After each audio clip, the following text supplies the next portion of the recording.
It's the last week of our fall 2021 semester here at HBU. We're halfway to completing our senior design project. Our project is HAPPY, Husky Automated Package and Parcel Delivery. We have one semester left, and we are here to kind of show our progress currently working on the project. Our idea for the project is kind of something that's been done before. So you can kind of think of like Starship Industries delivery robot, but more modular and a lot less expensive.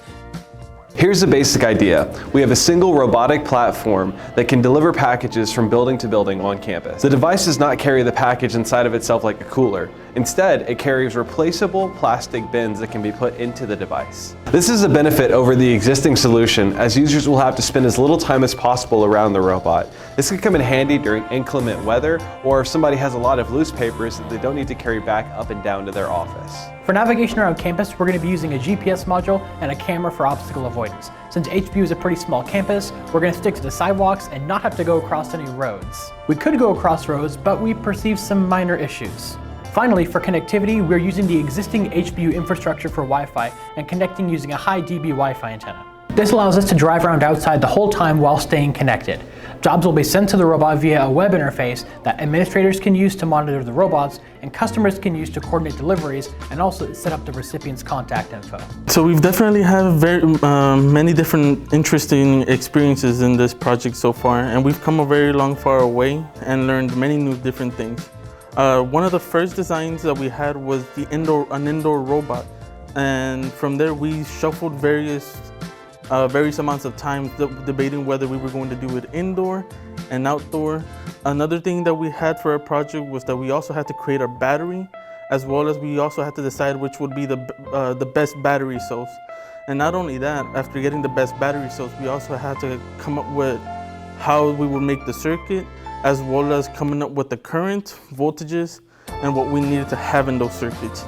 Not only that, but when researching about our project, we also had to come up with various different new parts that we had not worked with, and that also came something that we had to come learning with, such as our Jetson board and a lot of more different applications. So initially we were planning on making an indoor robot, and so since then we've had to kind of drastically change our design alternatives and options that we've had throughout the semester to fit the updated version of the robot. So we've opted for GPS over like LiDAR, and we've also started using the object tracking that we can with different AI systems and programs.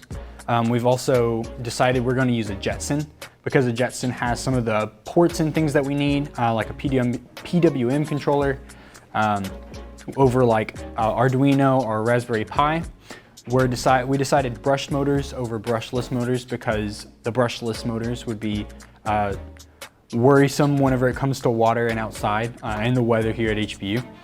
We also opted for 4 wheels over 6 wheels because we don't necessarily need 6 wheels. And that being said, we decided a ramp over, we're going to drive up a ramp over using the stairs because we think that would be a little more logical here at HBU because we have a lot less stairs, and the stairs that we do have are a little taller. And as far as the wheels go, we decided for wheels over like treads or holonomic wheels because they're a little more cost efficient. And with that, because we're going to be using the ramp, we don't necessarily need suspension, so we decided to go without suspension for now, and possibly may implement that further in the future. Okay, so now we get to the fun part. What all is going together into our build? Though we weren't able to get all of our parts physically until later into the semester, we were still able to make a little bit of progress into our prototype. Let's take a look. Okay, so first off, the battery pack.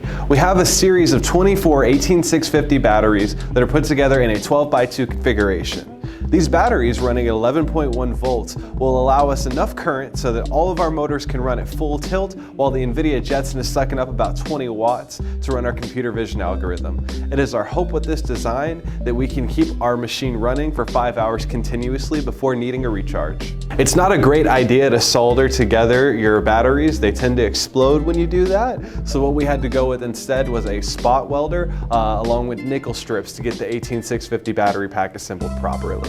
Connected to the battery, we have an NVIDIA Jetson Nano configured with 2 GB of RAM. This single board is enough to handle the video stream coming from our 4K obstacle avoidance camera mounted at the front of the robot. The Nano is running a simple object detection algorithm running in Python. It's able to detect objects and box them by classifying how confident it is about the values at about 25 frames per second. By removing everything from the dataset except for people and vehicles, we can hopefully increase this frame rate to be even higher. In addition to the obstacle avoidance camera, we are also using a GPS. So for our project, we will be using a ZF9P GPS module that comes from SparkFun, and this baby boasts 3-dimensional accuracy of up to 10 millimeters. Now, we already have code from SparkFun that already has libraries for this module, but the thing is, since we're writing in Python, we either have to write or remake all of this code from scratch. Now, in the spring, we're planning on integrating code to work with the camera module to combine for higher location accuracy and obstacle avoidance. Next up, we have our motor controllers. Originally, we thought the NVIDIA Jetson had PMW outputs, but since it apparently does not, we've decided to use the PCA 9685 chip instead. This gives us 16 channels of 12-bit PWM output. If we were to include other components such as an indicator LED, we can use these with the shield rather than what's natively installed on the NVIDIA. Anyways, the motor controller. We're using a RevSmart Mini motor controller. This is a smaller, low current version of their Spark motor controller. We just feed it a 5-volt PWM signal and 12 volts of power and connect it directly into our motor. That's it.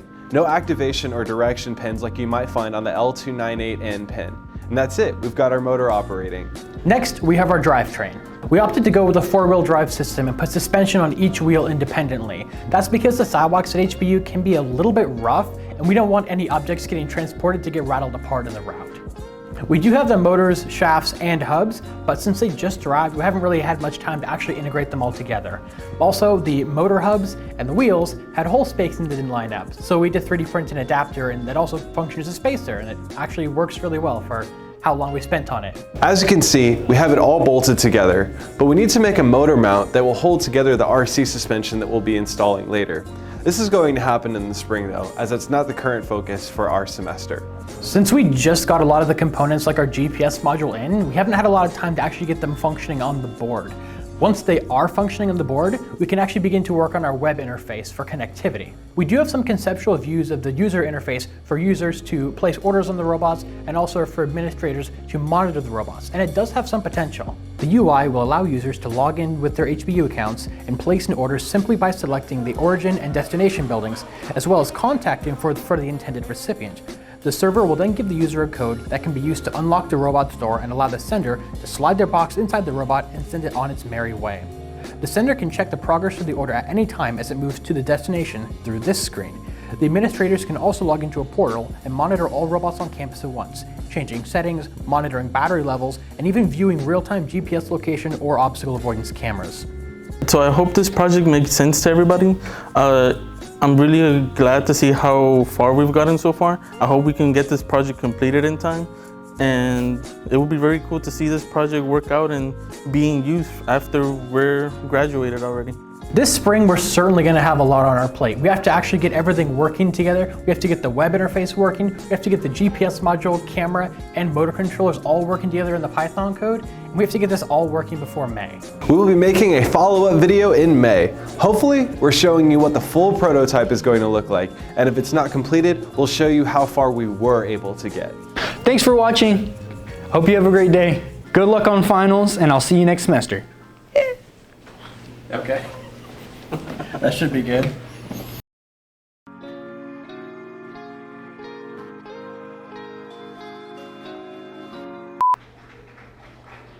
Okay. Hopefully that's good. I think we're good. Good. I liked it. All right, so now I gotta edit this.